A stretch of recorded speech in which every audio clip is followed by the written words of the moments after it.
सोखे मन वचन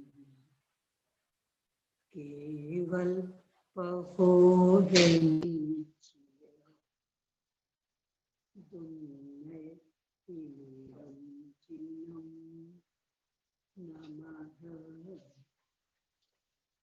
वारहे अंग इच्छा दिए लिए मने तन से लो ये चरण पसियो सोयते देया स्वैरम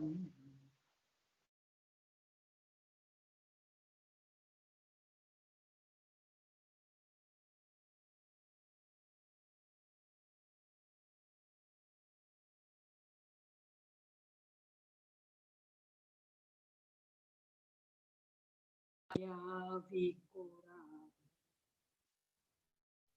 गण हर देवा पसियन्तो पसियौ महुधर सेनो पर पाई गयो हितानि पर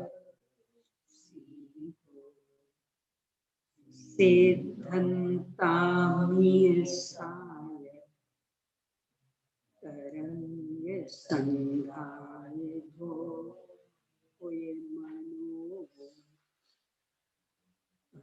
मामि पोखदंतम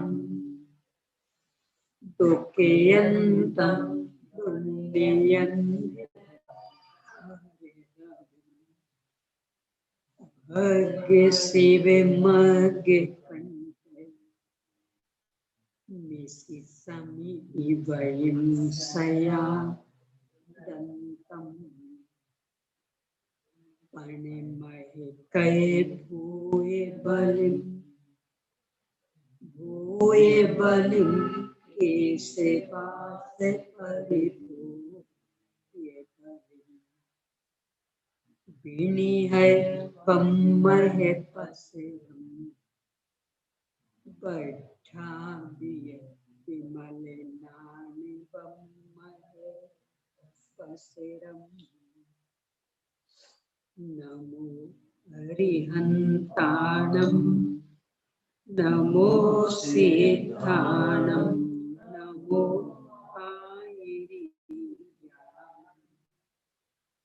नमो वज्रायानं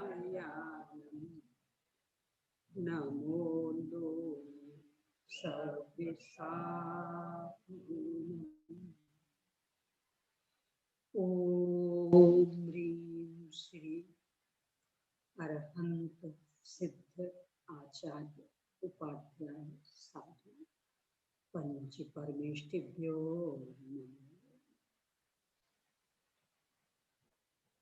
आचार्य श्री धरसिंह स्वामी द्वारा प्रदत्त ज्ञान को लिपिबद्ध करने वाले आचार्य श्री पुष्पदंत भूतवली स्वामी द्वारा रचित षटखंडात्मक ग्रंथ। इसके पहले खंड जीवट ठान पर आचार्य श्री वीरसेन स्वामी द्वारा रचित धवला टीका के अंतर्गत धवला टीका के 6 भागों के अंतर्गत पहले भाग पर अपनी चर्चा चल रही है। मंगलाचरण पर अनेक बिंदुओं द्वारा विश्लेषण के बाद गुणस्थानों के अन्वेषण हेतु मार्गना स्थानों को कहूंगा। इस तरह की प्रतिज्ञा के बाद 14 मार्गना स्थानों का नाम उल्लेख, टीकाकार द्वारा उनकी अति संक्षिप्त परिभाषा, इसके बाद में 7 आदि 8 अनुयोगों द्वारा गुण स्थानों का विश्लेषण करूंगा। इस प्रतिज्ञा के अंतर्गत सत आदि 8 अनुयोगों के क्रम के औचित्य की मीमांसा के बाद में गुणस्थान की परिभाषा बताते हुए एक एक गुणस्थान का मात्र सत रूपना की अपेक्षा स्वरूप यहाँ अपना चल रहा है। उसमें पहले मिथ्यात्व गुणस्थान, दूसरे साधन सम्यक्त गुणस्थान और तीसरे सम्यक मिथ्यात्व गुणस्थान पर अपनी चर्चा सत रूपना की अपेक्षा हुई। चौथे असंयम सम्यक्त गुणस्थान पर अपनी चर्चा चल रही है। यहाँ एक बात और भी विशेष आचार्य श्री ने कही कि उन पर्यायों से अभेद करके जीव को यहाँ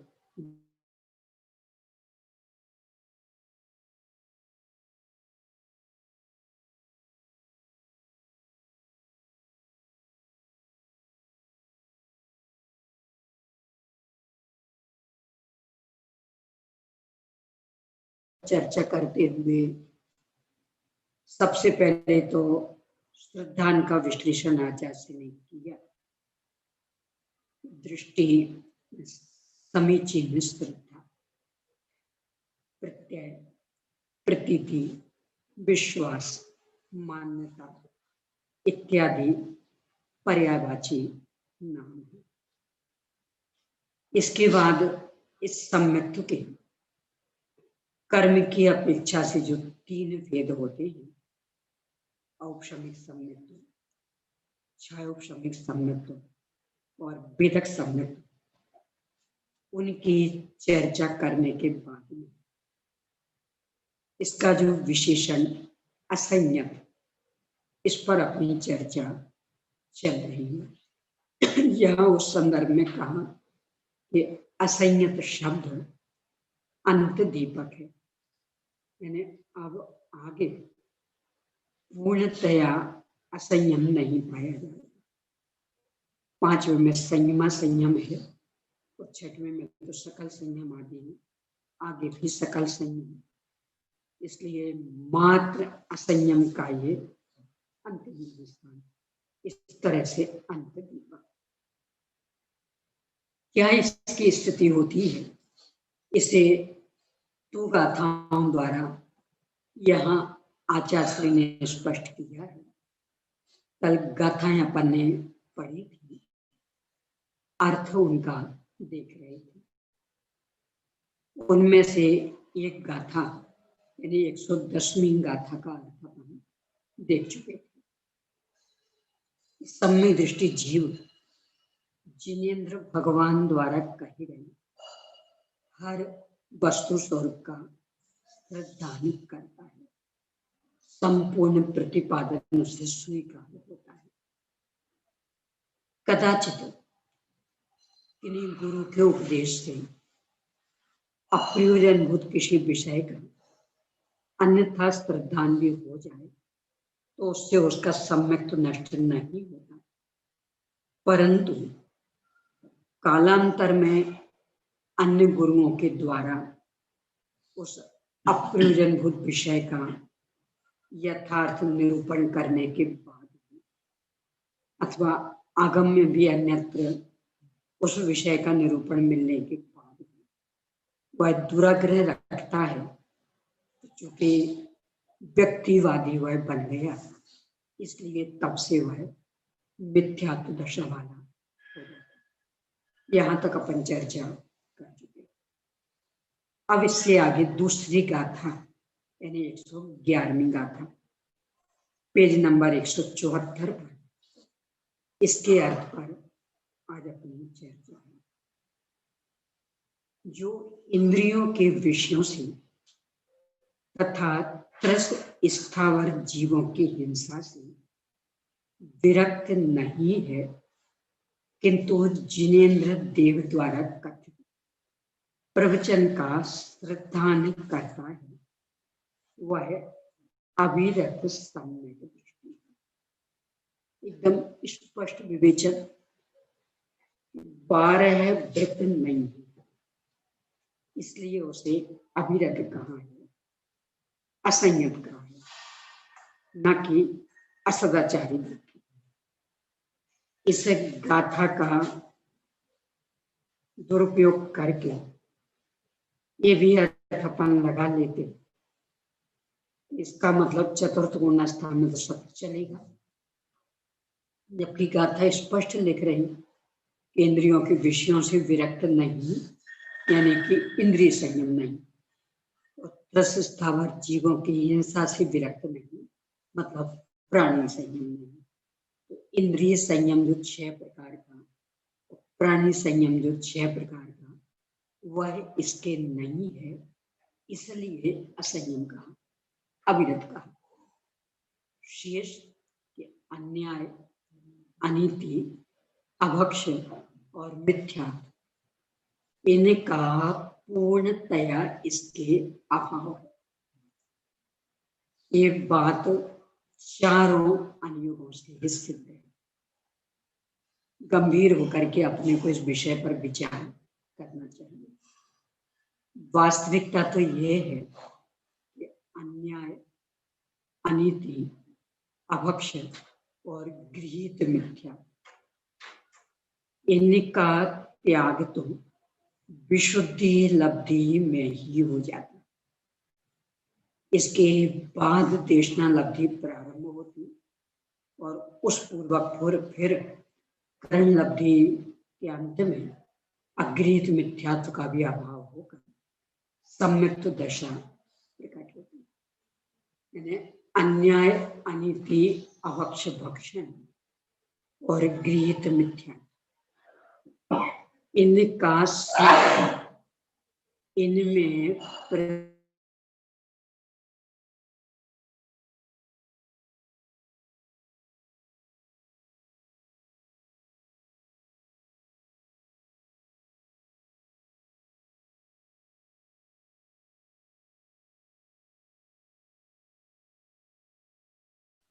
खिलवाड़ नहीं कर सकते। अन्याय, नीति, अवस्था पूरा नियम से क्या क्यों? अशक्यता वहां लग सकती जिसका अल्टरनेटिव ना हो, जिसका और कोई पर्याय ना हो और कोई उपाय ना हो, वहां कदाचित मजबूर हो सकता है। अन्याय, अनीति, अभक्ष ऐसे पाप जिनका तो पर्याय है, अल्टरनेट है, यानी हमें पेट भरना है। ऐसा तो है नहीं कि हमारे आदत आटे की रोटी को ज्यादा अच्छी बनती होगी और पेट खुद अच्छे से भर जाता होगा, और हमारी आदत आटे की रोटी अच्छी नहीं बनती होगी और पेट अच्छे से नहीं भरेगा, ऐसा तो है नहीं। तो वह पेट भरने के लिए फिर असंख्य अनंत जीवों की हिंसा क्यों करेगा? और करता है यदि, इसका मतलब नियम से अनंतानुबंधी कषाय की तीव्रता उसकी, मंदता भी नहीं, यानी विशुद्धि लब्धि भी उसकी नहीं। इस बात को बहुत गंभीरता से समझना चाहिए। यानी जिनाज्ञा का पूर्णतया श्रद्धालु होने से जो अशक्य नहीं है उसमें शिथिल बिल्कुल नहीं, और जो अशक्य दिख रहा उसमें यथाशक्ति आगे बढ़ेगा। ये जो 12 प्रकार का संयम, कदाचित इसमें वह अपनी अशक्यता महसूस कर सकता, पर अन्याय, अनीति, अभक्ष के त्याग में कहीं अशक्यता नहीं है। जिसने स्वयं अपने को भगवान आत्मा स्वीकार किया, अन्य को भी वह अपने जैसा ही संवेदनशील भगवान आत्मा स्वीकार कर पाए, कैसे उनको सता सकता है? पहले करुणा की भी बात आई थी, आचार्यों ने करुणा को आत्मा का स्वभाव भी कहा, धम्मो दया विशुद्ध भी कहा, धर्म दया से विशुद्ध है। इतना ही नहीं, कविवर पंडित दौलत राम जी तो सम्यक तो पाने के लिए क्या करे बुद्धिपूर्वक, तो यहां तक लिखते, देव जिनेन्द्र गुरु परिग्रह बिन धर्म दया जुत सार, ये मान सम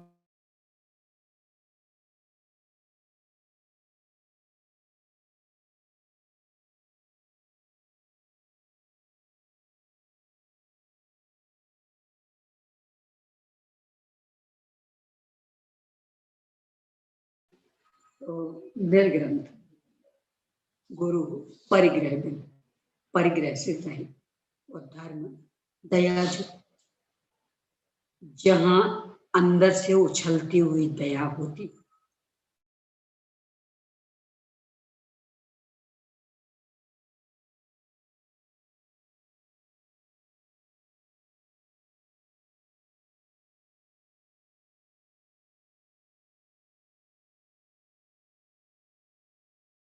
गुण स्थान वाले की तो स्थिति क्या, विशुद्धि लब्धि में ही अन्याय अनीति अवक्षोगृहित मिथ्या, इस चतुर्थ गुण स्थान वाले के तो अगृहित मिथ्या का भी क्या हो गया। जो अभी मैंने चर्चा की कि चारों ही अनुयोगों से सिद्ध हुआ, थोड़ी सी इस पर भी चर्चा कर लें। पहले भी अपनी चर्चा आई है अन्य संदर्भों में। वज्र जंग श्रीमती, मैंने भगवान ऋषभदेव और राजा श्रेयांश की जी, श्रीमती के भाई ने दीक्षा ली थी, चक्रवर्ती थे। बेटों को कहा, बेटे उनके पहले दीक्षित हो गए, तुमरे समन सोई समन हमारी हमेंद्र प्रवृत्ति। बेटे के बेटों से कहा, वे भी उनके पहले चले। अब बेटे के बेटे की बहू, दो तरह के उल्लेख मिलते हैं। एक तो 6 महीने का गर्भ था और दूसरा मिलकर 6 महीने का बच्चा हो गया। जो भी हो भी गया तो 6 महीने का बालक क्या करना, उसे तिलक करके और दीक्षित हो गया। अब घर में महिलाएं श्रीमती जो उनकी ननद थी, इनके पास समाचार भेजा, वे नंदेव साहब को लेकर के आओ, कुछ दिन संभाले, ऐसा ऐसा हो गया। उसके लिए ये जा रहे थे। दोनों ही मिथ्या दृष्टि थे। क्या प्रमाण? महापुराण है प्रमाण, उसमें आचार्य से लिख रहे हो कि वहां से मरकर वे उत्तम भोग भूमि में जन्मे, क्योंकि यहाँ 4 विद्याधारी मुनिराजों को आहार दिया, फिर उत्तम भोग भूमि में उन्हें सम्मिलित किया। यानी यहाँ ये मिथ्या दृष्टि थी। जा रहे थे अपने रथ से, पहले सामान्य गृहस्थ भी रात्रि में यात्रा आदि को टालता, ये भी शाम हुई तो एक जंगल में रुक गए और रात में अपनी भूमिका अनुसार धर्म ध्यान आदि में व्यतीत करते थे। इनने भी वही किया। सुबह दिनचर्या से निवृत्त होकर भोजन करके आगे निकलना था, तो भोजन बनाया। सोचा अपना पेट तो सभी भर लेते, यदि कोई मुनि भगवंत आ जाए, उनके कर कमलों में ये आहार पहुंच जाए, धन्य। सोच रहे थे, इंतजार कर रहे थे, और भाग्य ऐसा उदित हुआ कि ऊपर से आते हुए महाराज जी दिख गए। महाराज से नीचे उतरे, इन्होंने पड़गाहन किया, निरंतर आहार दिया। उस समय ये मिथ्या दृष्टि थी। उस सफर में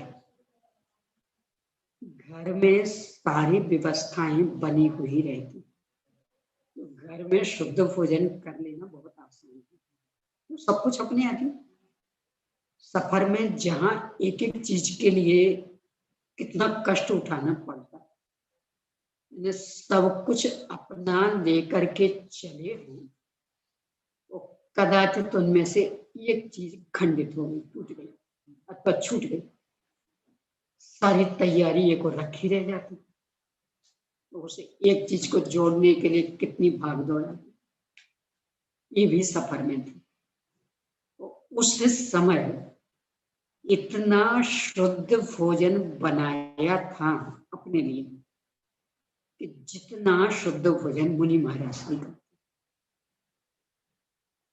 देवों ने पंचाक्षर की वृष्टि की, इसका मतलब वास्तव में शुद्ध था, अन्यथा तो देव पत्थर बरसाते, पर वहां तो पंचाक्षर की वृष्टि।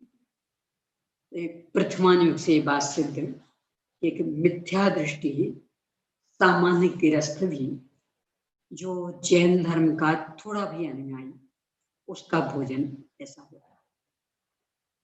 कर्णान युग से ले तो पंचलब्धियों की चर्चा के अंतर्गत क्षयोपशम लब्धि में आयु कर्म को छोड़कर शेष 7 कर्मों का अनुभाग अनंत गुना कम हो करके उदय में आने लगने की स्थिति को क्षयोपशम लब्धि कहते हैं, और उसका प्रतिफल है विशुद्धि लब्धि।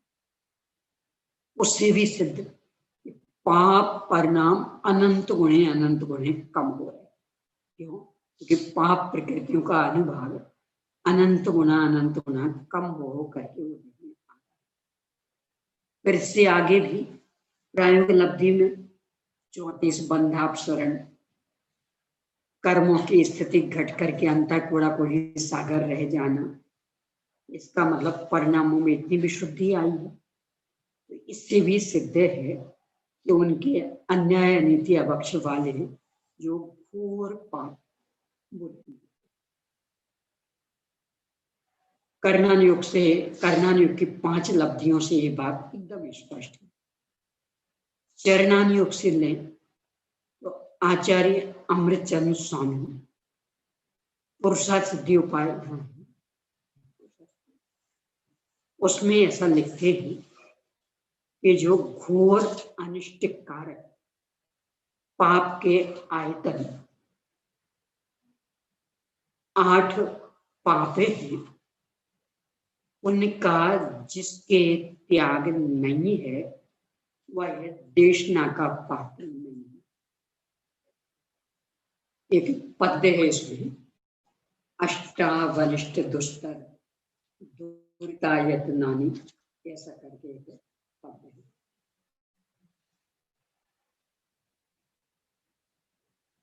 एक पद्य है 74 नंबर का, पृष्ठांक 67।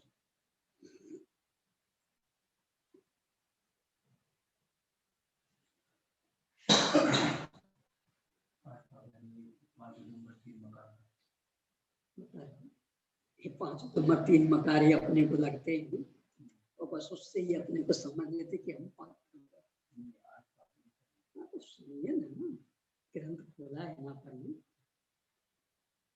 67 नंबर पेज पर 74 नंबर का पद, अष्टावनिष्ठ दुस्तर दुरितायत नान्य मुनि परिवर्ज, जिन धर्म देश नाया भवन्ति पात्राणि शोधिया।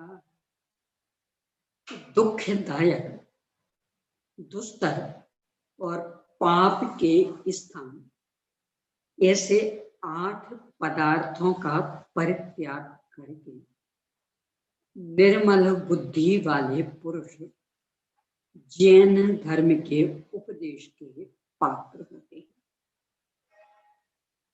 महा दुखदायक और सुगमता से जिनका पार ना पाया जा सके ऐसे महापाप के स्थान रूप इन 8 वस्तुओं के खाने से महापाप उत्पन्न होता है। अतः इन्हें सर्वथा छोड़कर निर्मल बुद्धि वाला होता हुआ जिन धर्म के उपदेश का पात्र होता है, प्रथम इनका त्याग कराया जाता है, तत्पश्चात ही कोई अन्य उपदेश दिया जाए। जैसे जड़ के बिना वृक्ष नहीं होता, वैसे ही इनका त्याग किए बिना श्रावक नहीं होता। इसी कारण इनका नाम मूल गुण है। अब वे 8 कौन कौन से, यहाँ जो इनकी मीमांसा की है, मध्य त्याग, मधु त्याग,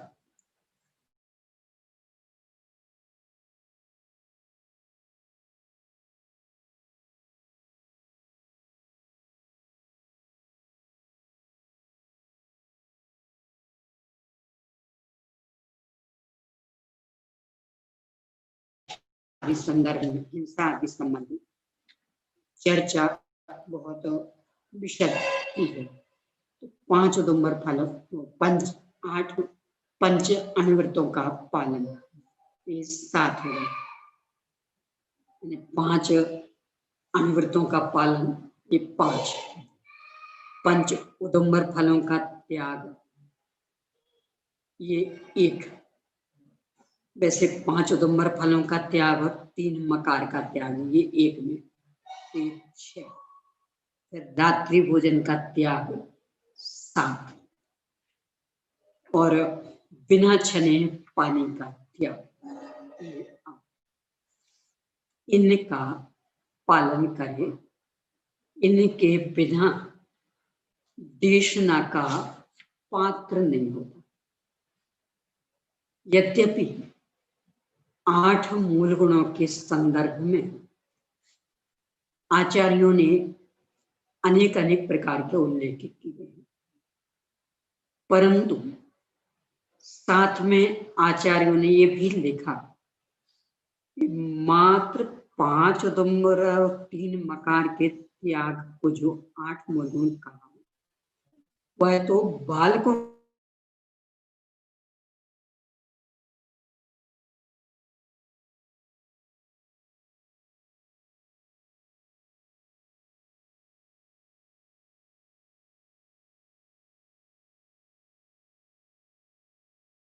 पर आत्म कल्याण जो करना चाहते हैं, वे तो अपने को ऐसा नहीं करेंगे।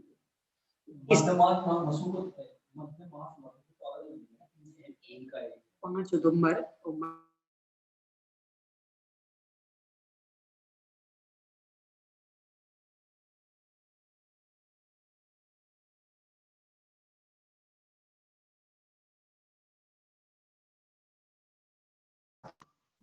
अनछने पानी का त्याग, ये 8।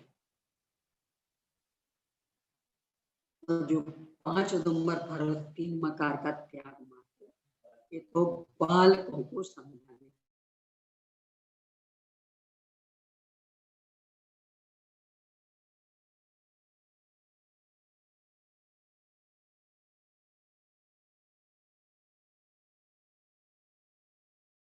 के 5 अनुव्रतों का पालन, ये 5 अनुव्रत, 5 वो 5 अलग नहीं, वो अलग, क्योंकि बड़े बड़े हैं ना, तो वे स्वतंत्र 5, इस तरह से 8। ये 8 मूल गुण आचार्य समंत भद्र स्वामी, जो पूर्णतया प्रतिष्ठित, सर्वमान्य और तार्किक आचार्य माने जाते, उन्होंने भी 8 मूल गुणों में 5 अनुव्रतों को, ये प्रकरण ऐसे विचार करो तो पैर के नीचे से जमीन खिसक, यानी ब्रह्मचर्य अनुव्रत,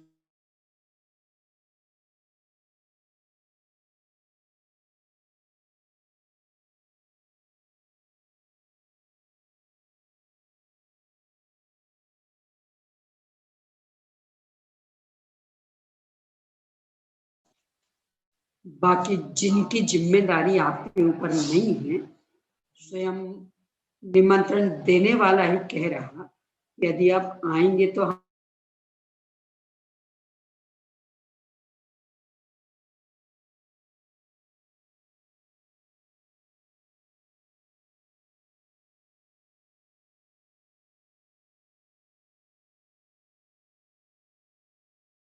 चलिए अनुमति एक नई मतलब पहुंचे। और जैसे मुनि दशा में और आगे के उत्तर गुण नहीं हो तो चलेगा, पर 28 मूल गुण अनिवार्य, उनमें कटौती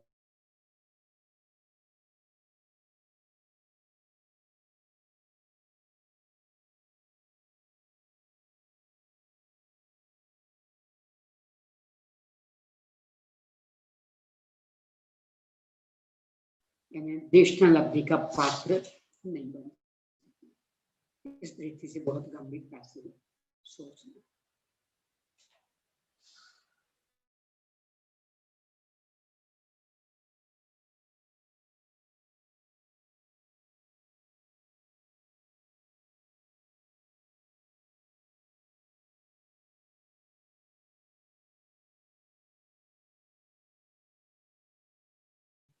माँ बीमार थी, सेवा करते हुए वहीं बैठे तो चर्चा चली कि पूरा सार आ जाए, ऐसा नहीं। एक बैठक में पूरा, कोई ज्यादा बड़ा तो है नहीं, कितना 120 पद ऐसे कुछ, पर एक बैठक में। और माँ की स्थिति जब बहुत ज्यादा बिगड़ रही थी तो माँ को संबोधित करते हुए अपूर्व अवसर, वो भी एक बैठक में। उन्हें स्वयं जो उनकी वो है मोटा ग्रंथ श्रीमद् राजचंद्र, उसमें ये सब बातें हैं। एक बैठक में श्रीमद् राजचंद्र मोटा ग्रंथ आत्म सिद्धि, सिद्धि सिद्धि प्रसिद्धि नहीं, प्रसिद्धि तो 47 शक्तियों के पूज्य गुरुदेव लिखे प्रवचन, और ये आत्म सिद्धि एक बैठक में। और अपूर्व अवसर, ये भी एक बैठक में माँ को संबोधित करते हैं।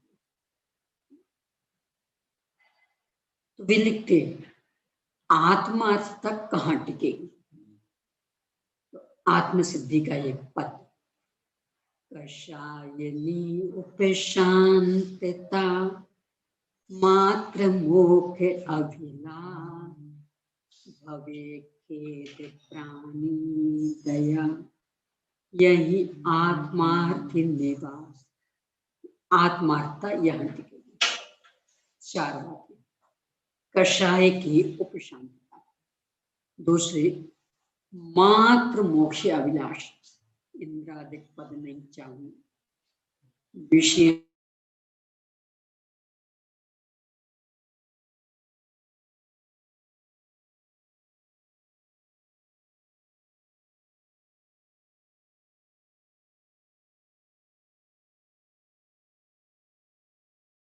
और प्राणी दया, प्राणी मात्र के प्रति दया, इसमें आत्मा टिकेगी। चरणानुग से भी सिद्ध, द्रव्यानुयोग से, इससे तो और अधिक सिद्ध। द्रव्यानुयोग से जिसने पर्याय पर्याय की सूत्र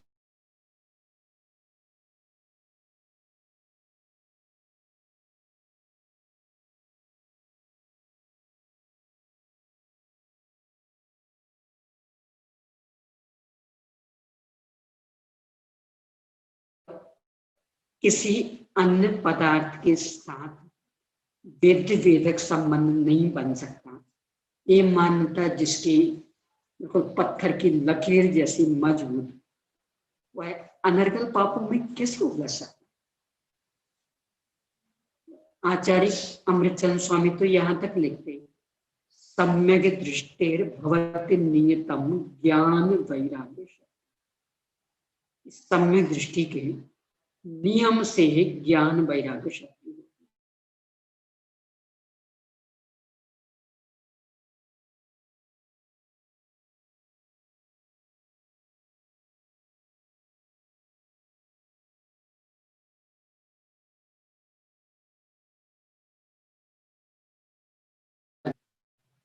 यह अनिर्भित संभव है ना, संभव ही नहीं। ज्ञान वैराग्य शक्ति नेत्री। आगे के कलशों में एक जगह ये आया, ज्ञान क्रिया नए परस्पर तीव्र मैत्री। यानी भी एक दूसरे के बिना नहीं रह सकते। जैसे लोग में प्रसिद्ध हो जाते हैं दांत काटी रोटी, ये दोनों ही ऐसे मित्र यदि ये कहीं है, जैसे आप लोगों के संदर्भ में हो गए थे ये और विक्रांत, इनको माना जाता है यदि ये दिख रहे ना, इसका मतलब यही कहीं विक्रांत में है। विक्रांत जी दिख रहे तो इसका मतलब यही कहीं सत्य में है। वो एक दूसरे को छोड़ के हो ही नहीं सकते। ज्ञान क्रिया नए परस्पर ऐसी तीव्र में सम्यक ज्ञान है तो सम्यक चार के नियम से, अन्याय अनित्य अवस्था त्याग नियम से, और अन्याय नित्य अवस्था त्याग पूरी ईमानदारी से हुआ है तो सम्यक ज्ञान नियम से। चारों अनुयोगों से ये बात सिद्ध है। एक दिन अपन ने नाटक समय सार के भी उस पद पर चर्चा की थी। पंडित जी साहब तो स्पष्ट लिख रहे हैं, यहाँ तक ये चतुर्थ गुण स्थान की चर्चा, अब वो पंचम गुण स्थान की चर्चा करते, और अपन जबरन उसको पंचम में ले जाते, क्यों? अपनी कषाकुष्ट करनी। उन्होंने 22 अवक्षों के त्याग की चर्चा चतुर्थ गुण स्थान में, चतुर्थ गुण स्थान पर 22 अवक्षों का त्याग, अपन जबरन उसको पंचम में ले जाते, ऊपर उसको एक अपना प्रतीक बना के हम अभी पंचम गुण स्थान वाले थोड़े ही, हम अब का त्याग क्यों करें? प्रकरण देखो ना, वो पंचम में लिया कि चौथे में लिया। यानी चारों अनुयोगों से ये बात सिद्ध है कि अविरत सम्यक दृष्टि के अन्याय अनीति अवक्ष और मिथ्यात्व का त्याग हुआ। किसी भी प्रकार की शिथिलता के लिए अवसर नहीं है। कदाचित क्षारोप सम्यक सम्यक्त हो तो सम्यक्त में जलमल अगाढ़ दोष लग सकते, क्यों?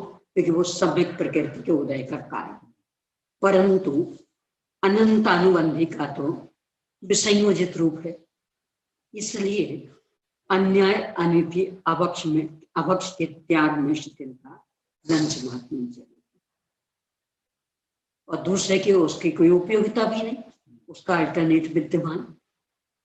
इन्हें अशक्त अनुष्ठान तो है नहीं, सब क्या करें, यदि ये नहीं खाएंगे तो भूखे मर जाएंगे। उसके अतिरिक्त बहुत उससे का ही शुद्ध रूप है ना, तो भूखे क्यों मरोगे? इन्हें अनछना पानी नहीं पिया, छना पानी पी लो ना, क्यों प्यासे मरोगे?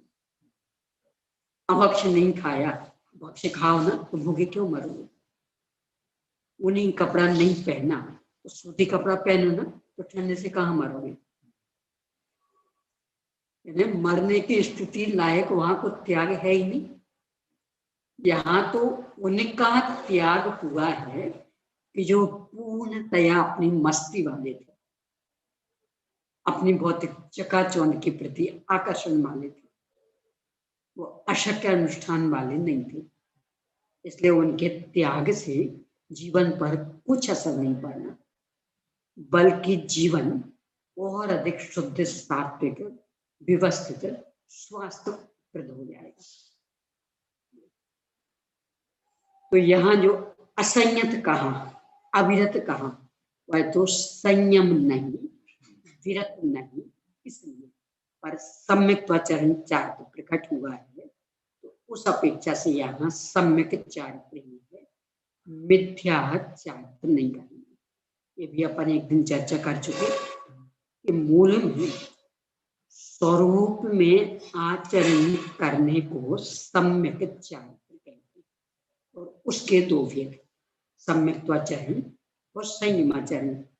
सम्यक्त्वाचरण चौथे से प्रकट हो गया, संयमाचरण 5 में से प्रकट होगा।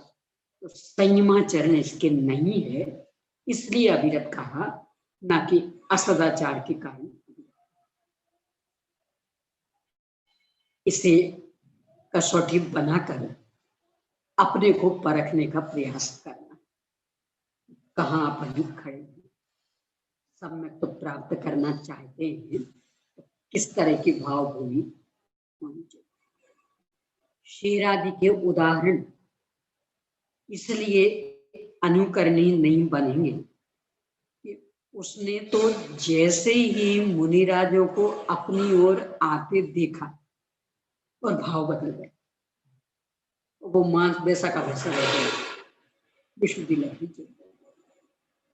और जैसे उपदेश सुना और कर्म लब्धि पार की, फिर तो मौत की कीमत पर त्याग, 1 महीने जीवित रखे बिना खाए।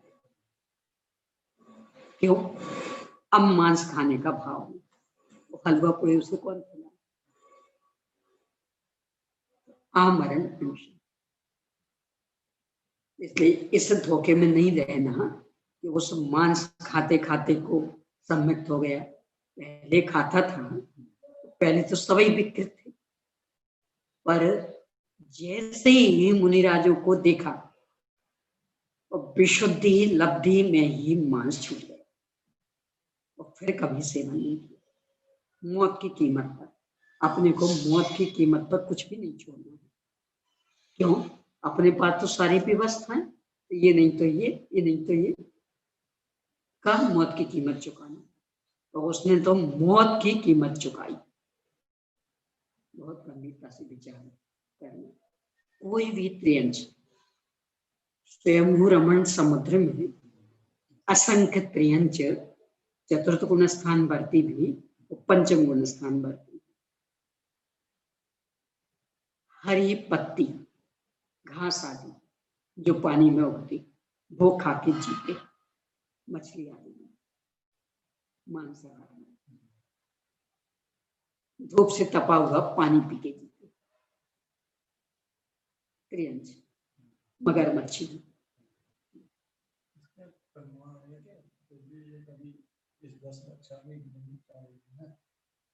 सामूहिक में बोला होगा पंचम गुण स्थान वर्ती भी मांस खाता है, जो किसी शास्त्री ने कहा तो उस शास्त्री से प्रमाण होगा, शास्त्री प्रमाण तो नहीं दे पाएंगे, उसने कहा कि पंचम गुण स्थान में मांस तो नहीं खाते, तो शास्त्री प्रमाण ही थे ना, और शास्त्री उपाय को बता देते, रत्नकरण श्रापाचार को बता देते। गुरुदेव श्री के क्वेश्चन में तो कई बार आया, जैसे आपने कहा उन्होंने कमल होता है उसकी पंखुड़ी आदि खाते हैं, तो मांस नहीं खाते। गुरुदेव के क्वेश्चन में तो 2 बार आया है। तो श्रावक धर्म प्रकाश है जो पद्मनंदी पंचवेशतिका के उपासक अधिकार, अधिकार इस पर उसको भी पढ़ो तो पैरों के नीचे से जमीन खिसक जाए।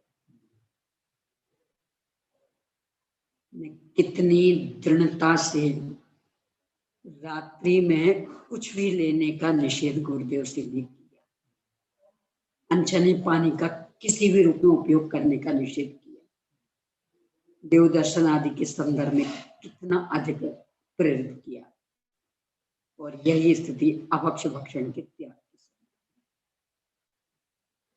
गुरुदेव जी के जीवन की तो एक घटना भी है।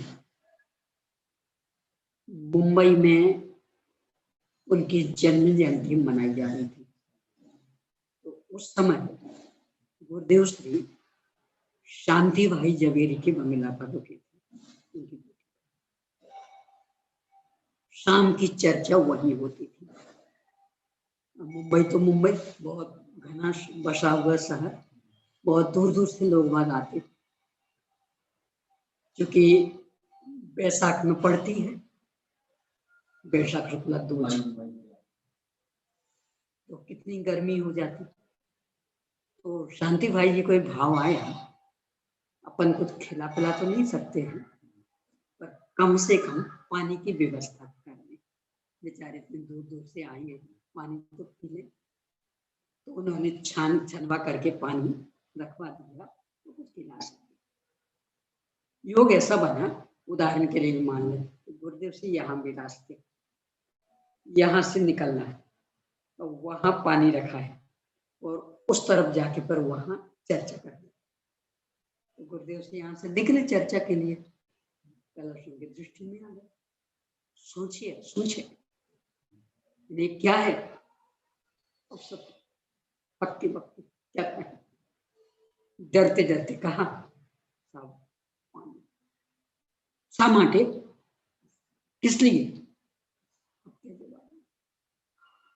तो बहुत डरते डरते कहा साहब बहुत दूर दूर से लोग आते हैं, इतनी गर्मी पड़ रही। गुरुदेव सिंह ने पूछा, हाँ जैन न थी,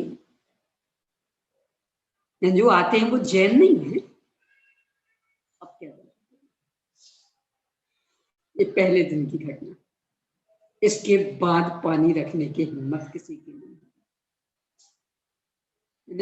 पानी तक के संदर्भ में गुरुदेव श्री इतने दृढ़, और जबकि शाम का ही समय भी, ज्यादा रात में तो फिर बोलते भी नहीं थे गुरुदेव श्री, लगभग बस दिन छिप यानी संध्या काल, बस वो पूरी होते होते तो चर्चा पूरी हो जाती।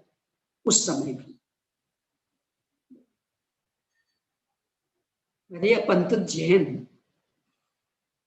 महाभारत आदि में ही लिखा, मार्कंडेय पुराण आदि में, और अपनी मनुस्मृति में रात में पानी पीना रक्त पीने के समान, और रात में भोजन करना मांस खाने के समान।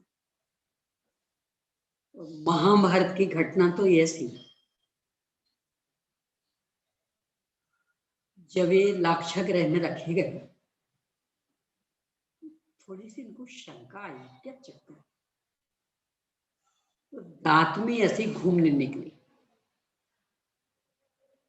रसोई मिल गए, अभी तक भोजन नहीं तैयार हुआ, भोजन नहीं आया। इन्होंने पूछा आप कैसे घूम रहे, क्योंकि उन्हें तो पूरी रिपोर्ट पता थी क्या चक्कर, तो वे छिपाना चाह रहे थे और इनको शंका आ गई थी, तो वे उस पोल को उसके रहस्य तक पहुंचना चाह रहे थे। तो उन्हें पूछा आप रात में कैसे घूम रहे, तो उन्हें कहा तुमने अभी तक भोजन नहीं भेजा ना, इसलिए आप रात में भोजन करते हैं। ये महाभारत की घटना, और जो महाभारत का सीरियल निकला था ना, उसमें भी डायलॉग था।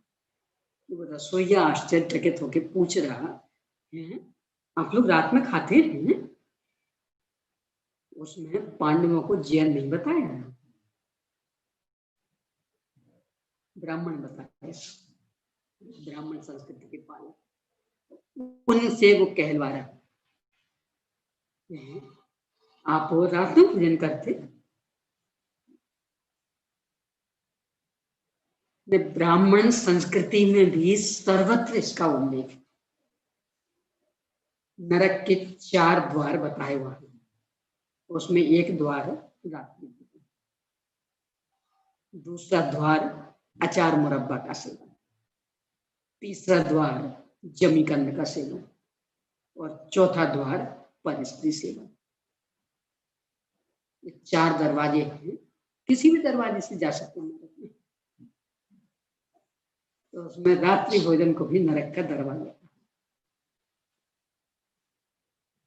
मैं कहना ये चाह रही कि अपने चारों अनुयोगों से ये बात सिद्ध है कि चतुर्थ गुणस्थान वर्ती जीव सभी प्रकार के अन्याय, अनीति, अवक्ष, मिथ्यात्व का पूर्णतया त्याग, और अवक्ष के लिए आलू प्याज में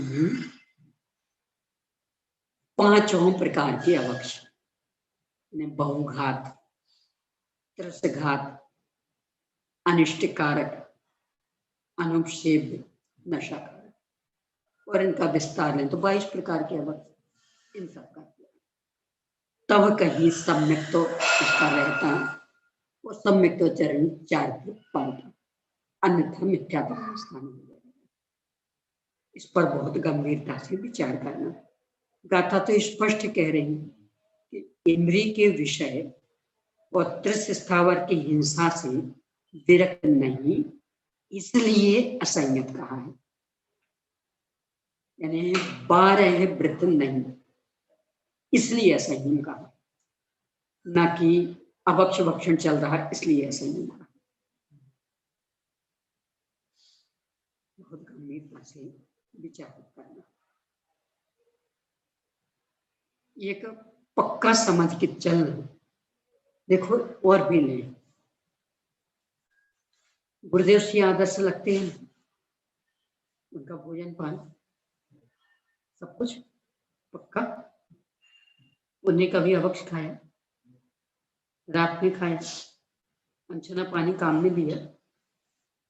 अरे यहां तक स्थिति थी, एक बार की घटी हुई घटना, शिविर का समय था, पहले ही दिन, आंखों देखी घटना। तो चूंकि ब्रह्मचारिणी बहनों को उनके भोजन आदि के लिए मिलाते थे, और जहां गुरुदेव से विराजते थे स्वाध्याय भवन, उससे ठीक पीछे उनका रसोई भोजन, जाने का रास्ता तो यूं था, पर स्थान ठीक पीछे, वहां उनका भोजन बनता था। तो ब्रह्मचारिणी बहनें लगती थी उसमें, उजिला तो खूब हो गया था, पर सूर्य की किरणें नहीं फैली थी। पहले पक्के कोयले की सीढ़ी चलानी पड़ती थी, उसमें समय लगता था। किसी एक बहन ने सोच के कि थोड़ा सा अपन जल्दी कर लेंगे तो स्वाध्याय में भी पहुंच जाएंगे, तो उसने वो सीढ़ी जलाई। पक्का कोयला, उसमें समय लगता तो धुआं बहुत छोड़ता, एकदम धुआं वहां रसोई के बाहर। अचानक योगानुयोगी ऐसा समझे कि गुरुदेव सिंह ने वो खिड़की खोली, सीधा धुआं दिख रहा। अंदर उनके साथ जो ब्रह्मचारी जी रहते थे, चंदू भाई, बोले आग लग गई, आग लग गई, आग लग गई। चंदू भाई तो देख लिए क्या चक्कर, चुप रहे। आग लग गई है, गुरुदेव से बोले वे आग सिगड़ी से लगा, सिगड़ी से लगाना अभी, अब क्या जवाब दे। उजेला खूब हो चुका था, अंधेरा नहीं था, पर सूर्य नहीं उगा था। यानी उजेले के बाद करीब करीब आधा घंटे बाद सूर्य उठा। अभी शिविर शुरू हो रहा है ना, कार्यक्रम देखो, ये आपका स्वाध्याय नहीं छोड़ना चाहती, जाओ कह दो हम भोजन नहीं करेंगे। गुरुदेव जी के बात का मतलब पत्थर की लकीर।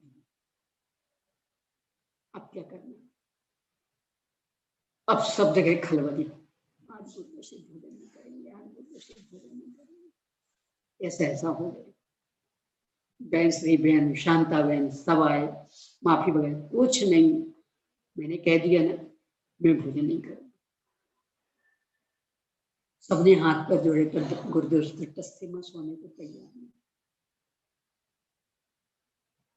आदरणीय रामजी भाई बापू जी ये गुरुदेव से थोड़े बड़े थे, करीब 2.5 साल बड़े थे। गुरुदेव से उनका सम्मान करते थे, मतलब उनकी बात नहीं। आखिरकार होते होते बात उन तक पहुंची कि सब ऐसा ऐसा हो गया, हम लोग तो माफी मांग मांग के थक गए, गुरुदेव से माफी नहीं करे, अब आप ही यदि प्रयास करें शायद सफलता मिल जाए, अन्यथा हम सब भोजन का त्याग करें। आज कोई भोजन नहीं करे, सामूहिक रसोड़ा भी बंद रहे। बापू जी आए, सब बात स्पष्ट की, सारा तो फिर कहा सब माफ करिएगा, ये बस पहली और अंतिम गलती, दोबारा कभी ये गलती नहीं होगी। गुरुदेव से चुप। बापूजी का स्वास्थ्य खराब था, उम्र भी काफी हो ही रही थी। बापूजी बोले ठीक है, आप मत करिए भोजन, मैं भी नहीं करूंगा। और ये लोग भी सब कह रहे हैं कोई नहीं करेगा, क्योंकि बापूजी तो बड़े और स्वास्थ्य खराब, दवाइयां चल रही, भोजन अनिवार्य। ये कहा तो फिर गुरुदेव से भी थोड़े विचार मांगे, मैं भोजन नहीं करूंगा तो बापूजी भी नहीं करेंगे, दवाई नहीं लेंगे, तबीयत बिगड़ जाएगी। तब फिर गुरुदेव से ने कहा, वही सबने कान पकड़े, अब द्वारा ये गलती नहीं होगी। उनके शिष्य ने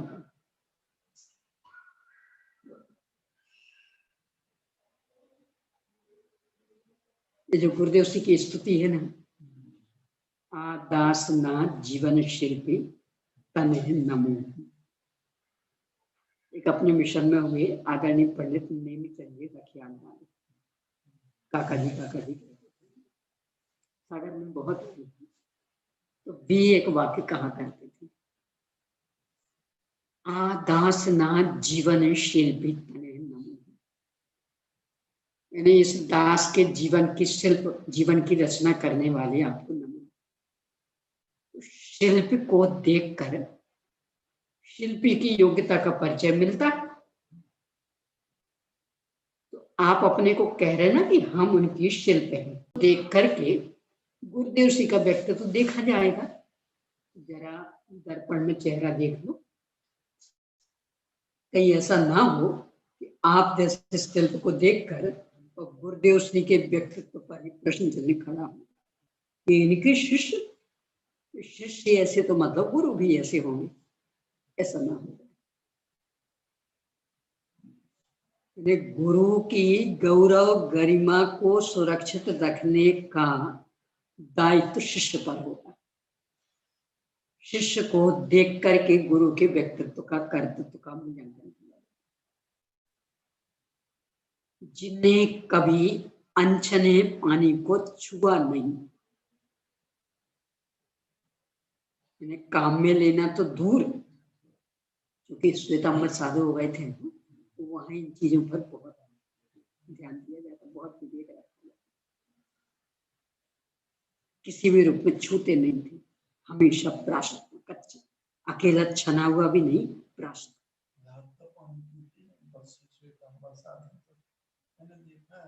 कोटा में देखा था, कोटा में ये तो वो तो प्राशक, वो प्राशक हो गया ना। तो कल चर्चा की थी ना कि वो और अधिक शुद्ध हो गया। ये बात आई तो एक बात और कह लूं, पहले इसको पूरा कर लूं।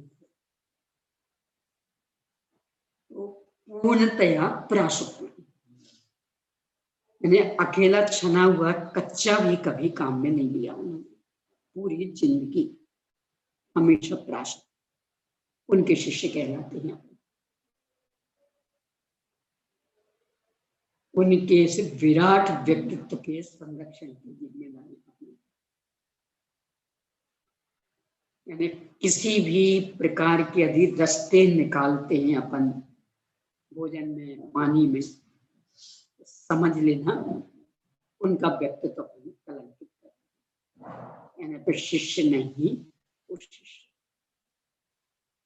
जो गुरु के चरित्र को बट्टा लगा देवे, कैसा शिष्य? कोई रास्ते निकालने को अवसर नहीं। इन 8:30 बजे तक ले लेते, 9 बजे तक, क्या होता 8-9, रात यानी रात, उसमें रास्ता निकालने के लिए कहा अपनी दिनचर्या व्यवस्थित कीजिए। अब जो एक बात मुझे और कहनी, गुरुदेव से संबंधित नहीं, पर जो सीधी सिद्ध बात, उसको आरओ का पानी, ये मोबाइल रख रखा ना, तो कभी कभी मैंने उसको बदलते में वो ये ऐसे बिंदु आ जाते तो लगता सुने इसको क्या है। तो उसमें वो आरओ के पानी की मीमांसा थी। आरओ कहा उबला हुआ पानी, यानी पहले आरओ में लेंगे और फिर उसको उबाल के, आप बता रहे थे ना, तो वो बात पर मुझे याद आई और लगा कि अब इसको टोकना पड़ेगा। तो उसने ये बताया, डॉक्टर थे कोई विवेक कुमार,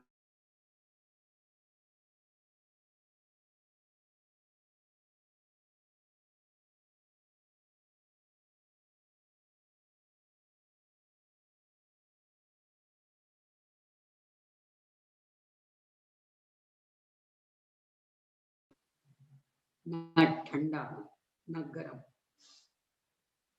आप में भी हो तो देखना उसको, क्योंकि खाली पेट का पानी, ये खास करके कौन नामदेव बाबा, तो उनके उस पर बहुत चल रहा है। ऐसी ऐसी बीमारियों का उल्लेख किया उसने, इतनी भयंकर भयंकर बीमारियों से ग्रसित हो गए।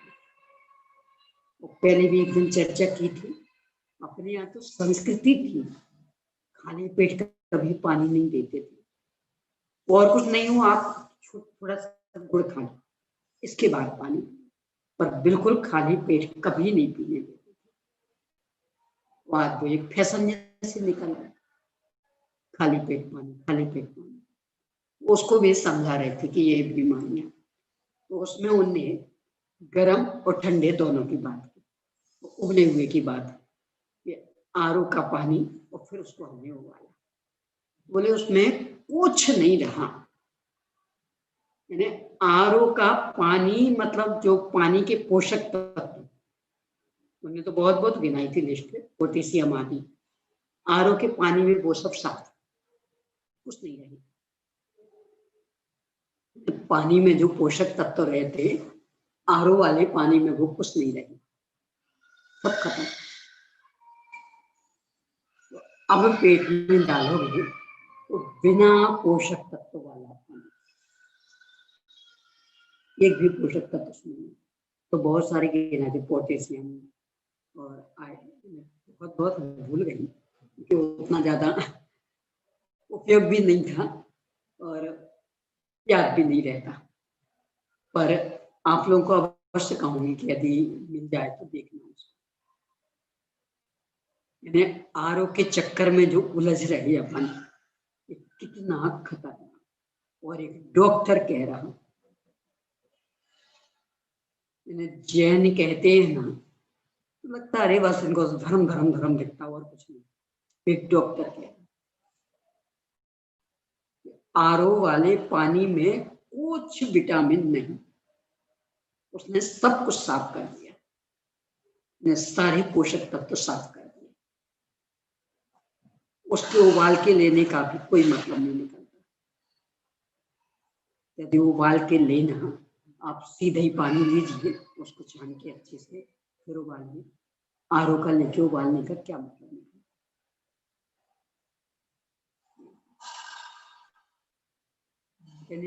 पेट में क्या जा रहा, वहां असंख्य जीवों की हिंसा कर रहे हैं और हम स्वास्थ्य लाभ चाहते, वो याद करना, जो सतावे और को वह सुख कभी पाता नहीं। अपने कारण दूसरों को इतना सता रहे तो फिर चाहे हम स्वस्थ रहने कैसे नहीं। आरओ के संदर्भ में भी, और आरओ जैसे और भी जो चलते, कि नए नए बहुत चलने लगे ना, आरओ के अल्टरनेट में और भी, पहले वो प्लास्टिक का चलता था, स्टील का चलने लगा, और क्या क्या वो क्या नाम देते, वो एक इतना सा परख नली वाला, जो भी उसके अल्टरनेट में चलते, अलग अलग कंपनी तो अलग अलग रूप में देती, देश सब समझ यानी उसका पानी मतलब सारे पोषक तत्व से रहित। पानी में अनेक पोषक तत्व होते, अनेक अनेक, और आरओ में भी सारे पोषक तत्व साफ हो जाए। तो बुद्धिमानी क्या कि आप यही पानी लीजिए, बोरिंग है तो बोरिंग, कुआं है तो कुआं, जो भी है, इसको विधिवत छान के फिर उबालिए, तो पोषक तत्व सुरक्षित रहेंगे। आरओ में सारे पोषक तत्व।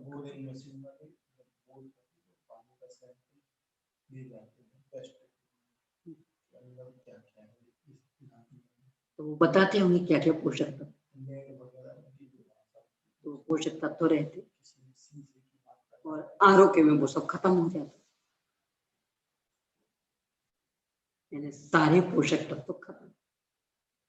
आप उबाल के लेंगे तो जो विकृति वाले तत्व भी खत्म हो जाएंगे, पोषक तत्व सुरक्षित रहेंगे। मान लो कहीं के पानी में क्षार ज्यादा आ गया तो वो क्षार निकल जाएगा, यानी वो नीचे जम जाएगा उबले हुए में, तो पोषक तत्व सुरक्षित। तो आरओ तो सब कुछ साफ कर देगा। उसको देखिएगा, डॉक्टर विवेक नाम से, वो उसकी हेडिंग थी खाली पेट पानी पीना 1 करोड़ रुपयों से भी अधिक महंगी बीमारियों को जन्म देने वाला। 1 करोड़ लिखा था उसने, जिसके इलाज में 1 करोड़ रुपए लग जाए, उससे भी अधिक महंगी बीमारियों को जन्म देने वाला खाली पेट पानी पीना।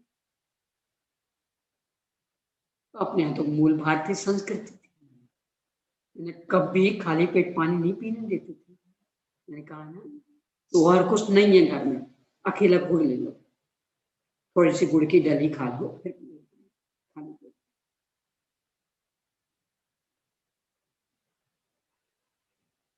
बहुत जानने मिली, यानी पाश्चात्य संस्कृति का अंधानुकरण, तो नवीनता नवीनता नवीनता, इसका आकर्षण कहाँ ले जाएगी अपने।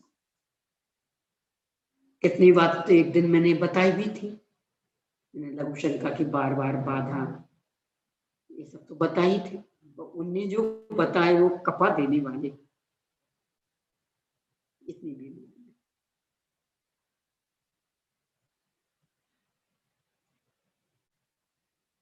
चलिए, तो अपनी चर्चा तो ये कि एक अविरत सम्यक दृष्टि का जीवन, यानी अन्याय, अनीति, अभक्ष और मिथ्यात्व से पूर्णतया रहित देशवृत्ति और अविरत सम्यक दृष्टि में जो अंतर पड़ेगा वो तो ये है कि देशवृत्ति के वृत्तादि आ गए तो वह अपना शुद्ध भोजन में भी सीमित हो जाएगा। 2 बार लेंगे, 3 बार लेंगे, इसी में, पर शुद्धता में अंतर नहीं पड़ेगा। शुद्धता तो उतनी ही जितनी मुनि राजों की, उतनी शुद्धता ही अविरत सम्यक दृष्टि के, और वही शुद्धता देश संयम में। मात्र कितनी बार लेना, इसमें अंतर पड़ेगा। एक बार में कितना कितना लेना, क्योंकि इसके व्रत हैं तो वो उसमें प्रतिबंधित हो जाएगा। अविरत सम्यक दृष्टि अभी प्रतिबंधित नहीं है, पर शुद्धता पूर्णतया एक सी। प्रथमान योग में यदि देखेंगे, मैंने जितना पढ़ा, मात्र बस एक उदाहरण मिला है कि जिसमें एक देश विरति ने मुनिराज को आहार, आदिनाथ भगवान के पूर्व भाव में केशववादी दशा में, केशव उनका बेटा था, उससे इनको बहुत राग था, तो उसके कारण ये दीक्षा नहीं ले पा रहे थे, तो संयम भी लेना चाहते थे, तो उन्हें देश संयम लिया, वो घर में रखे, उन्हें फिर आहार दिया। बाकी जितने भी आहार के प्रसंग सब या तो मिथ्या दृष्टियों के या अविरत सम्यक दृष्टियों। देश व्रतियों ने आहार दिया, वो आते नहीं उदाहरण। चाहे रामचंद्र जी के प्रसंग हो, चाहे कृष्ण के प्रसंग हो, चाहे पांडवों के हो, तब या अभिरत सम्यक दृष्टि या मिथ्या दृष्टि।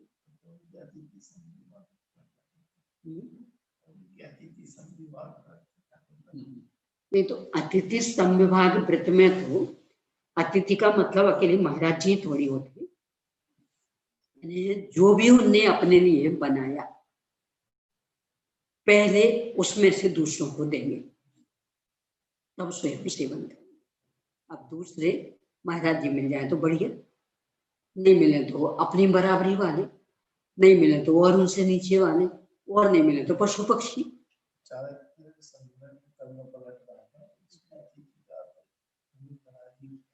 हाँ तो मुनि महाराज जी भी होता, पर उत्तम मध्यम जगन ने 3 भेद भी किए ना, तो मध्यम जगन में क्या लोगे? उत्तम में तो मुनि महाराज जी ले लोगे, मध्यम जगन में फिर इतनी नहीं करुणा दान, उसमें क्या लोगे? वो भी यानी भावना उसकी है कि हमने इतना आरंभ परिग्रह किया है, हम अकेले नहीं खाएंगे, जो भी होगा कुछ ना कुछ दूसरे को देंगे फिर खाएंगे। पर मूल तो ये कि अतिथि संविभाग व्रत श्रावक का, और प्रथमान युग में देखते तो बस एक उदाहरण अकेला, और बाकी के सैकड़ों उदाहरण, हजारों उदाहरण। इस पर भी तो विचार करना पड़ेगा।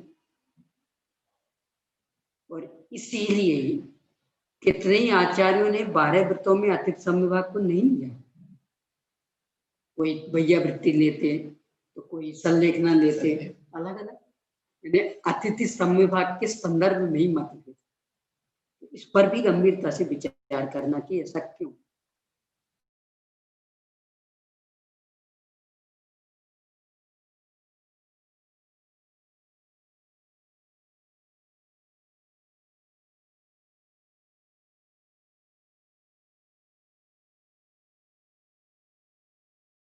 मैं तो ये कह रही, अतिथि संविभाग के संदर्भ में अनेकों नाम। आचार्य समंत भद्र स्वामी ने भैया वृत्ति लिया, आचार्य कुन स्वामी ने संलेख लिया, और एक और कहीं भेद है। ऐसे 3 भेद है। तो उसी व्रत को लेकर क्यों?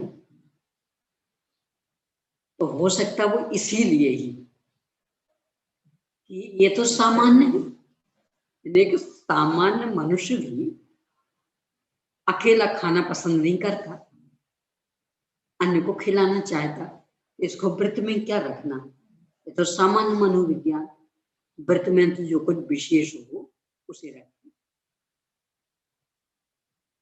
बहुत गंभीरता से सोचना है इसको।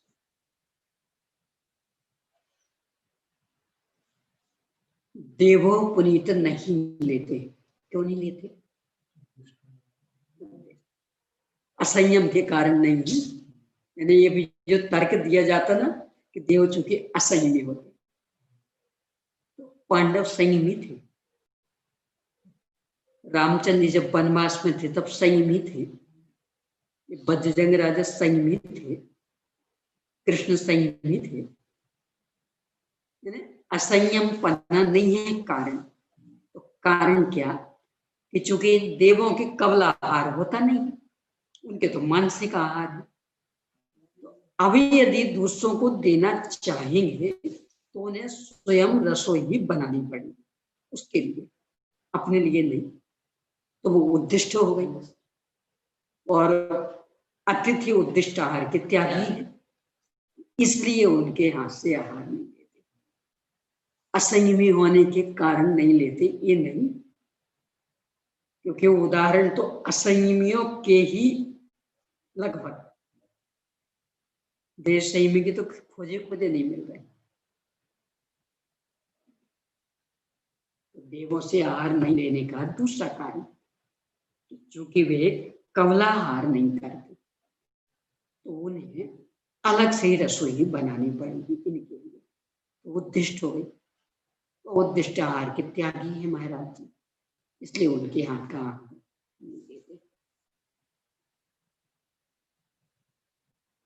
बहुत गंभीरता से विचार करिएगा। वास्तव में ईमानदारी से यदि अपना कल्याण करना चाहे तब तो विचार करने के अलावा कोई उपाय नहीं। तो मात्र प्रदर्शन में जीना हो तब तो जैसा चल रहा चलने दो, इससे ही वाहवाही मिलती रहेगी।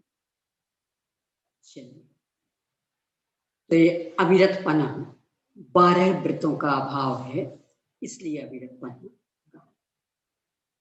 अब आगे बहुत सुंदर रूपक बना के आगे सब में सम्यक पद लगा लेना। किसके समान? 174 पेज पर 111वीं गाथा के नीचे का ही। इस सूत्र में जो सम्यक दृष्टि पद है वह है गंगा नदी के प्रवाह के समान आगे के समस्त गुण स्थानों में अनुवृत्ति को प्राप्त होता है। एकदम बढ़िया उदाहरण। यानी हिमालय में गंगोत्री से हमने गंगा की शुरुआत की, वो फिर आगे कह ही नहीं रहे, कहने की आवश्यकता नहीं। जब वहां से निकली तो नियम से आगे बहेगी, तो बिल्कुल कहाँ जाके समाप्त हुई वहां तक पहुंच जाना, बंगाल की खाड़ी तक, गंगोत्री से लेकर। ऐसे ही चतुर्थ गुणस्थान के साथ सम्यक दृष्टि शब्द लगा लिया। इसे आगे के में किन्हीं में नहीं लगाया। क्यों नहीं लगाया? कि वो गंगा के प्रवाह के समान होने से, यानी यहाँ से शुरुआत हुई तो अब अंतिम सिद्ध तक सम्यक सम्यक सम्यक सम्यक सुरक्षित, तो अपने आप ही समझ लेना। कितना बढ़िया उदाहरण दिया, गंगा नदी के प्रवाह के समान।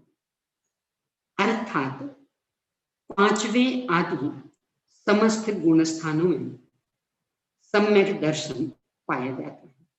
यानी ये नहीं कहना कि सब आपने कहा तो है ही नहीं, कह दिया ना, यहाँ से शुरू हुआ तो आगे सिद्धों तक पाया जाएगा। यहाँ तक ये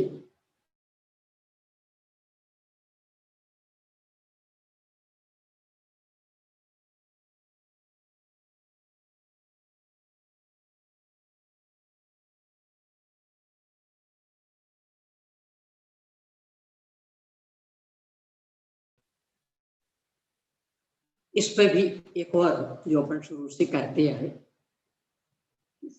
सम्यक तो दशा तो शुद्ध दशा, पर अविरतपना ये कर्मोदय का काल, इसलिए गुण स्थान में उसे गिना और उसको लेकर अलग से ही गुण स्थान बना। यानी औदिक भाव, तो ना इतना छोटा अपना लक्ष्य रखना और ना इसमें संतुष्ट। ये सब इस भाव में तो मात्र बस चतुर्थ गुण स्थान हो जाए, हो गई नहीं।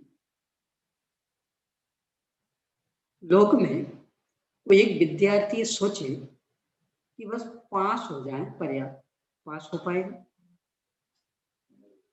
फर्स्ट क्लास के हिसाब से कोशिश करे तो पास हो जाएगा, और पास का ही लक्ष्य बना के चला तो ऐसे ही यहाँ कि बस चौथा गुण स्थान हो जाए तो नियम से नहीं होगा। हमें तो सिद्ध दशा ही चाहिए, पूर्ण दशा ही चाहिए। ये लक्ष्य करके चले तो बीच बीच में अपूर्णताएं हैं मिलती, और चौथे गुण स्थान का ही लक्ष्य बनाया तो कुछ भी मिलने वाला नहीं। कैसे प्रकट होगा? उपाय एक ही, स्वयं शाश्वत भगवान आत्मा है परिपूर्ण, उसे अपना रूप से स्वीकार करके बस उसमें ही संतुष्टि, इसके बल पर ही प्रकट होगा। अब आगे पंचम गुण स्थान। अब देश विरति गुण स्थान के प्रोपण करने के लिए आगे का सूत्र कहते हैं संजदा संजदा। सामान्य से संयता संयत जीव है, क्योंकि सत्व रूपना की अपेक्षा वर्णन तो बस अकेले सत्ता सत्ता सत्ता बता रहे हैं। शंका, जो संयत होता है वह असंयत नहीं हो सकता है, और जो असंयत होता है वह संयत नहीं हो सकता, क्योंकि संयम भाव और असंयम भाव का परस्पर विरोध है, इसलिए यह गुणस्थान नहीं बनता। कि आप तो दोनों उल्टी उल्टी बातें कर रहे हैं, ये गुणस्थान संभव नहीं। समाधान, बहुत सुंदर समाधान, हमेशा याद रखनी है। विरोध दो प्रकार का है, परस्पर परिहार लक्षण विरोध और सह अनवस्थान लक्षण विरोध। क्या मतलब? एक साथ रहेंगे पर एक दूसरे का निषेध करते हुए, और सह अनवस्थान एक साथ रह ही नहीं सकते। यानी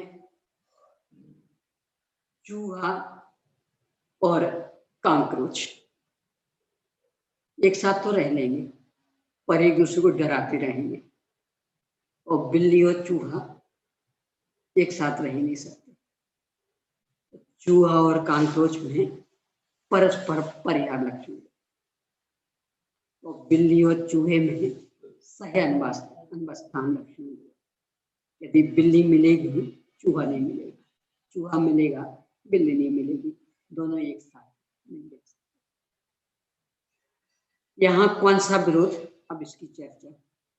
इनमें से एक द्रव्य के अनंत गुणों में परस्पर परिहार लक्षण विरोध इष्ट ही है, यानी संयमा संयम में एक पहले वाला विरोध। क्योंकि यदि गुणों का एक दूसरे का परिहार करके अस्तित्व नहीं माना जाए तो उनके स्वरूप की हानि का प्रसंग, यानी फिर तो कोई द्रव्य अनंत गुणात्मक बन ही नहीं सकता। पर अनंत गुणात्मक है इसका मतलब एक दूसरे रूप नहीं है, पर रह लेते हैं एक साथ। ज्ञान ज्ञान है, दर्शन दर्शन, पर एक साथ ज्ञान दर्शन रह रहे। ऐसे संयम असंयम ये भी विशेषता, दोनों एक साथ रह लेते हैं, पर संयम संयम है, असंयम असंयम है। परंतु इतने मात्र से गुणों में सह अनवस्था लक्षण विरोध संभव नहीं है, यानी दोनों एक साथ नहीं रह सके। सह साथ, अन नहीं, अवस्था रहना, यानी एक साथ नहीं रह सके, ऐसा विरोध ये इनमें नहीं है।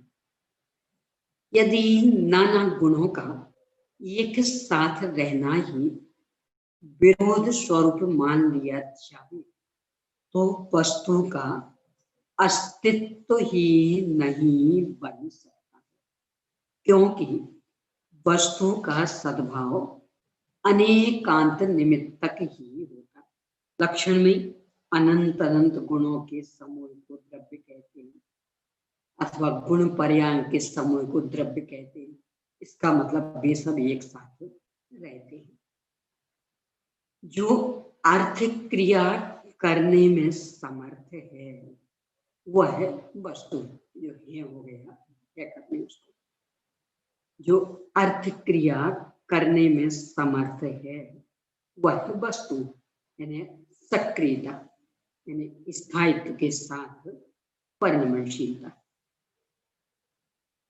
परंतु वह आर्थिक क्रिया एकांत पक्ष में नहीं बन सकती, यानी अकेला स्थायित्व तो मानेंगे तो भी नहीं, अकेली परिणमशीलता मानेंगे तो भी नहीं बनेगी, क्योंकि आर्थिक क्रिया को यदि एक रूप माना जाए तो पुनः पुनः उस आर्थिक क्रिया की प्राप्ति होने से, और यदि अनेक रूप माना जाए तो अनवस्था दोष आने से एकांत पक्ष में आर्थिक क्रिया के होने में विरोध आता।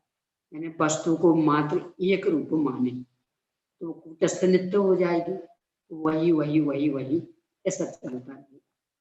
और यदि अनेक रूप अनित्य माने तो नित्य नया नया नया नया नया, आधार तो उसका कुछ होगा नहीं, किससे कौन पैदा होगा, ये दोष आएगा। और उसकी कहीं भी सीमा भी नहीं आएगी, एक एक पर्याय एक एक द्रव्य बन जाएगी, असीम अनवस्था वाली हो जाएगी। इससे यहाँ सिद्ध ये किया कि संयम और असंयम में परस्पर परिहार लक्षण विरोध तो है, सह अनवस्था लक्षण विरोध नहीं है। अब इसे ही जो ये चर्चा तीसरे गुणस्थान के संदर्भ में की थी, वहां भी यही प्रश्न खड़ा किया था कि समीचीन श्रद्धान और असमीचीन श्रद्धान ये दोनों एक साथ कैसे हो सकते। तो यहाँ जो चर्चा की थी, ये 168 पेज पर शंका के समाधान में बड़ा पैराग्राफ, इसकी ओर संकेत करते हुए पुनः इसी विषय को यहाँ ले रहे। पूर्व के कथन से, पूर्व का कथन 168 पेज का बड़ा वाला पैराग्राफ समाधान वाला। पूर्व के कथन से चैतन्य और अचैतन्य के साथ भी अनेकांत दोष नहीं आता है, क्योंकि चैतन्य और अचैतन्य ये दोनों गुण नहीं है, ये तो सापेक्षिक नाम।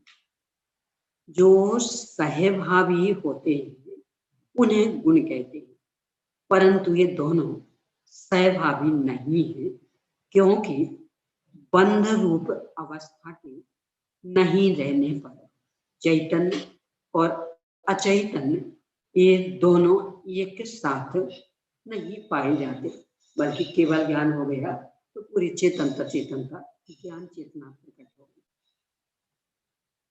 दूसरे, विरुद्ध दो धर्मों की उत्पत्ति का कारण यदि समान अर्थात एक मान लिया जाए तो विरोध आता है, परंतु संयम भाव और असंयम भाव इन दोनों को एक आत्मा में स्वीकार कर लेने पर कोई विरोध नहीं आता है, क्योंकि उन दोनों की उत्पत्ति के कारण भिन्न भिन्न।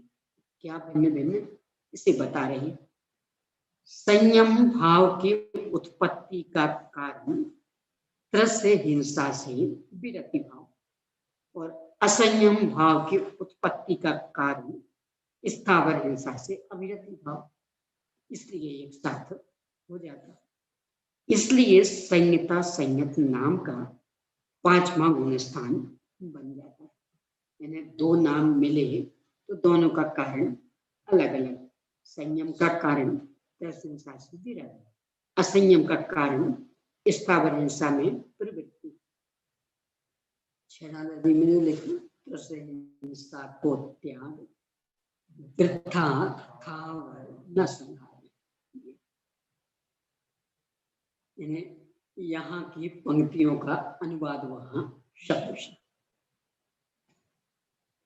छेड़ाला जी को आप देखेंगे तो लगेगा कि एक एक पंक्ति को पूर्वाचार्यों से अपन जोड़ सकते, यानी पूर्वाचार्यों के जो भी लिखित रूप उनके द्वारा लिखा गया आगम, वहां से ये ग्रंथ लिखा। कैसे लिख लिया ऐसा पता है? दौलत राम जी के जीवन,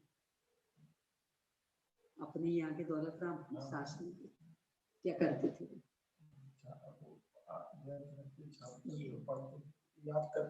जो अपन कहते ना, सब समय नहीं मिलता, समय नहीं मिलता, समय नहीं मिलता, पता भी कैसे समय निकालते थे?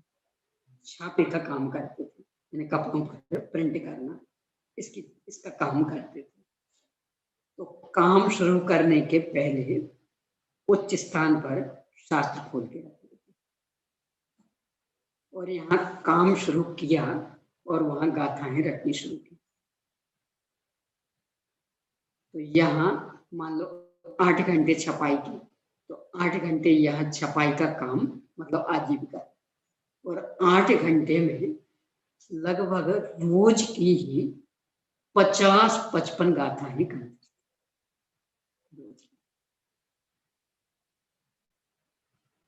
जहां चाहे वहां जाए। बहाने बनाने से काम नहीं चलता। क्या करें, सब समय नहीं मिलता, समय नहीं मिलता। ये लोग कोई निठल्ले थे क्या? इनकी भी अपनी घर गृहस्थी थी, आजीविका थी, कैसे समय मिल गया कि वे ऐसा समय निकाल। दूरदर्शी का भी ऐसे ही आता। आगरा में अपना जो ताजमहल के पास का जैन मंदिर, उसके सामने इनकी परचूनी की दुकान थी। परचूनी समझते? अकेला किराना नहीं, ये जो धर्मशाला में बना ली थी, इन्हें कोई भी यात्री आए तो उनको दाल चावल भी मिल जाए, नमक मिर्च मसाला मिल जाए, तैयार मर्यादित आटा मिल जाए, ये सब सुविधाएं, थोड़ा बहुत घी तेल भी मिल जाए शुद्ध, वो कहलाता परचूनी। मंदिर के पास धर्मशाला, वहां यात्री आएंगे तो रोजमर्रा का सारा सामान आटा आदि भी कुछ, मिर्च मसाला आदि भी शुद्ध, वो दुकान थी। ये सुबह अपनी दिनचर्या से निवृत्त होकर दुकान खोलते बैठते और शास्त्र लेके बैठ जाते, पढ़ते रहते। ग्राहक आके खड़ा रहेगा तो ये आंख उठा के नहीं देखेंगे, जब ग्राहक मांगेगा तो ये आंख उठा के देखेंगे और वो सामान दे के फिर पढ़ने लगेंगे।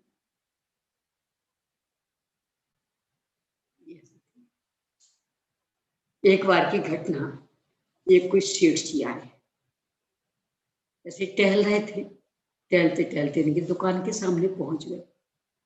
काफी देर हो गई खड़ी खड़ी, ये अपने पढ़ने में मग्न। सेठ जी ने फिर थोड़ी सी आवाज की, तो बोले ऐसे पढ़ते पढ़ते, क्या चाहिए आपको? मैंने तत्काल दृष्टि नहीं उठाई, पढ़ रहे, क्या चाहिए आपको? सेठ जी बोले, जो यहाँ रखा है इनमें से तो मुझे कुछ नहीं चाहिए, पर थोड़ी बात करनी है तो समय चाहिए। तब इनने आंख उठाई, बोलिए आप इतने स्वाध्यायी, मैं कितनी देर से खड़ा हूं और आपने शास्त्र से निगाह ही नहीं हटाई, कितनी एकाग्रता से कर रहे हैं। चलो हमारे साथ, हम आपको सारी सुविधाएं देंगे और वहां स्वाध्याय करना, और यदि मन में आ जाए तो कुछ हमें सुना देना। पहले तो इन्हें अपनी मजबूरी बताई कि भैया दुकान है, हमारा परिवार आदि सब आदि कैसे भी, आप उसकी चिंता मत करो, इसको बेच दो, जो आएगा वो आपकी पूंजी, और बाकी वहां की व्यवस्था हम करेंगे। इनको बात जच गई, बेचने लगे। तो आगरावासी आ गए, नहीं साहब हम अपने यहां से नहीं जाने देंगे, हम अपने यहां से नहीं जाने देंगे। उस समय इनने पंक्ति कही, बेभूधर अब उड़ गए हैं, ये बेभूधर नहीं। जब आपके बीच में थे तब तो आपने पूछा नहीं, अब हमने जाने का विचार बना लिया तो अब दौड़ के आ गए, नहीं जाओ नहीं जाओ नहीं जाओ, हमें ही सुनाना।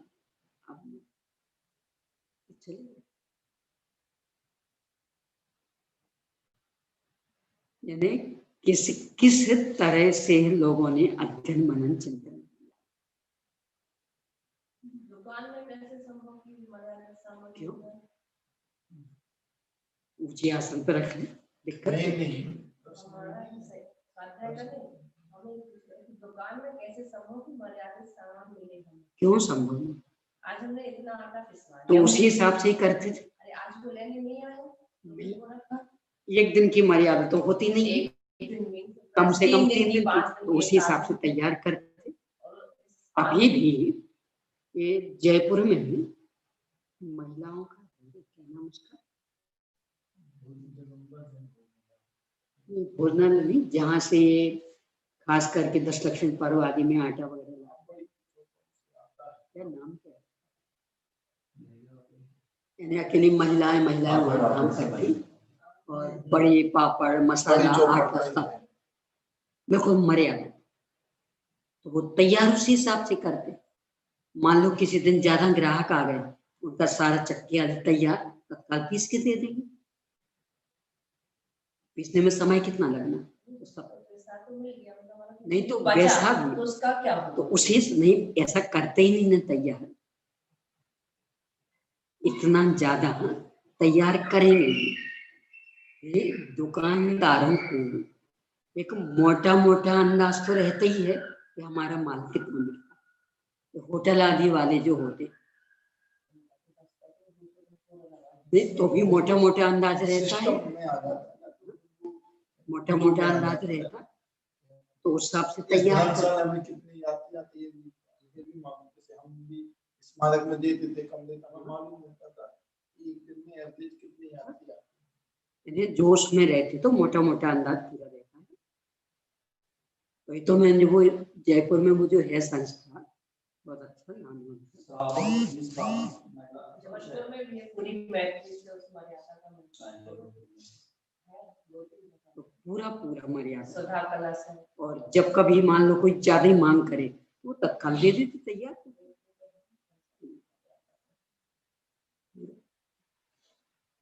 में असंभव नहीं है, और एक अनुमान तो मोटा मोटा हो ही जाता है, उस हिसाब से तैयार करके रखते, ज्यादा नहीं करते, ज्यादा की मांग आई तो तत्काल करते हैं। यानी किसी को ठगते नहीं है, ठगते नहीं है, पूरी ईमानदारी के नाम पे जाने क्या क्या जो इस तरह के होते भी कभी ठगते नहीं।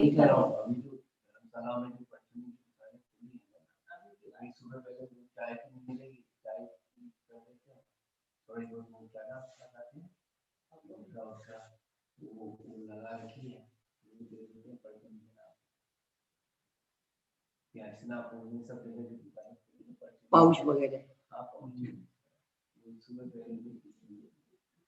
ये तो बेईमानों की तो कोई सीमा नहीं है, ये तो कहाँ तक पते तो हो सकते, कुछ नहीं कह सकते। नहीं पे अपने यहाँ तो कई है ना, जयपुर का पहले तो क्या है, जो खाना अपना बनाते, अब तो हर जगह धर्मशाला में सब जगह वो रेडी खाना बनना मिलता है, तो इसलिए अब ये आटा पकड़ नहीं मिलता, वरना तो उस समय तो 90 नहीं तो भी अभी भी, क्योंकि वैसे लोग भी तो है ना, अपने जो स्मारक से शास्त्री करने के बाद जो बीएड आदि करने को आसपास रहने लगे, वे भी सुनाते, बोले वहीं से हम लोग लाते। बहुत सारे लोग 4 दिन, बहुत सारे लोग वहीं से आटा आदि भी, मसाला आदि भी, टिफिन आदि की भी व्यवस्था है उनकी।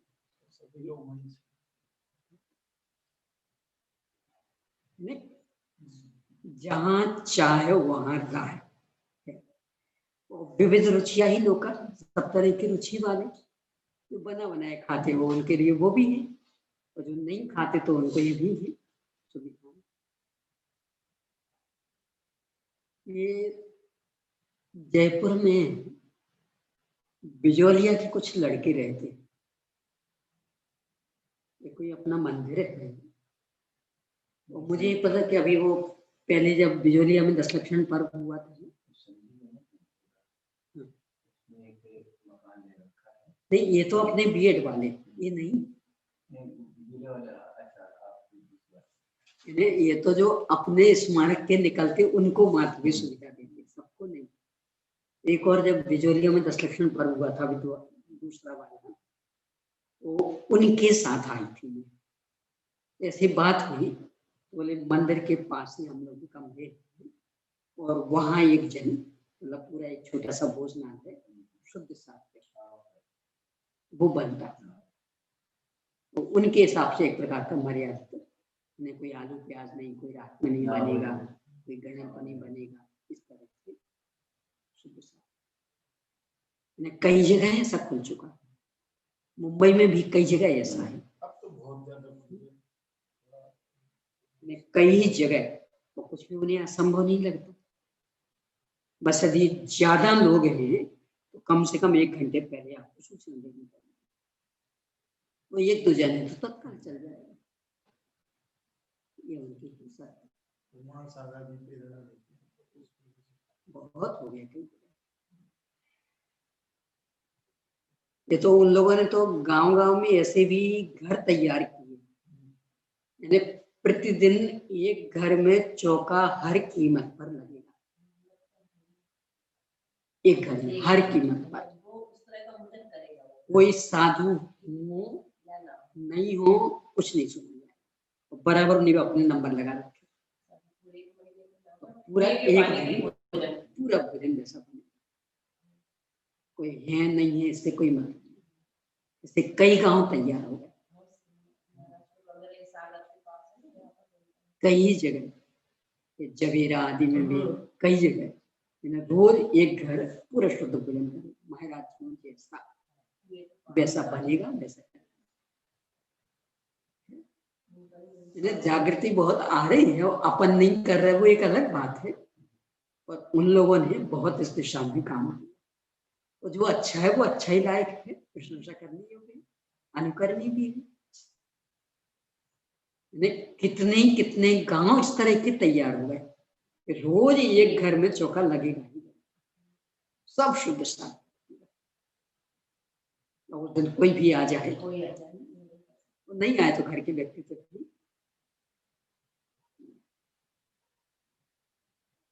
अनुकरणीय बंधु है। बोल तो अपने लिए ही हित कर। देखो इतना ही नहीं, कर्म सिद्धांत तो पता क्या कहता, आए नहीं आए ये तो कर्माधीन स्थिति, पर आपकी भावना विशुद्ध है उसका फल तो मिलेगा। भाव विशुद्ध रहे, उतनी हिंसा आदि से बचे, अनुमोदना की, भले नहीं आए तो भी आपने पूरी तैयारी की, फल मिल जाए। कहाँ घाटा है। और इतना ही नहीं, घर के बच्चों को भी सीखने मिल जाता, यानी वे भी देखते हैं तो समझ जाती है ऐसा ऐसा करना होगा, ये उनकी ट्रेनिंग हो गई। बिना उसके ट्रेनिंग कह करके नहीं दी जाती, करके दी जाती। वे जब स्वयं देखते कैसा पानी छानना, कैसा नमक पीसना, कैसा मर्यादा करना, देखते देखते सीख जाते हैं। तो संस्कार सुरक्षित हो गए, अपनी संस्कृति सुरक्षित हो गई। यानी ये अनुकरणीय प्रयास होना चाहिए। बच्चों को ये सब करके ही बताना चाहिए, कह कर नहीं, करवाना चाहिए। ये अपन ज्यादा लाड़ प्यार के उसमें उलझे रहते नहीं, बहुत महंगा पड़ेगा। अभी उस दिन के जो आपका मैं इंतजार कर रही थी, आप गए थे ऊपर कपड़ों के लिए, नीचे लब्धि थी, उसने बताया इसके लिए। उस दिन बेचारा आया, इसको भी ले जा सकते थे। सब क्या करेगी, क्या करेगी, जितनी उसकी ताकत उतनी बाल्टी में से उठा उठा के आपको दे सकती ना। सवाल ये नहीं है कि काम कितना होगा, सवाल है कि उनसे मदद करने की भावनाएं उनमें जगती, काम करने के भाव जगते। अपन बस वही चाहते, ये नहीं देखे कि कितना होगा, उतने में तो हम ही उठा लेंगे। क्यों उठा लेंगे, उनको भी आदत लगने दो, देना चाहिए ऐसे। चलिए आज का समय तो हो गया है, प्रश्न कल ले लेंगे, छोटा हो बड़ा हो कल। नीचे निधि नीचे ने बता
द्वादशांगमयी जिनवाणी माता की जय, अहिंसा में जैन धर्म की जय, पंच परमेश्वरी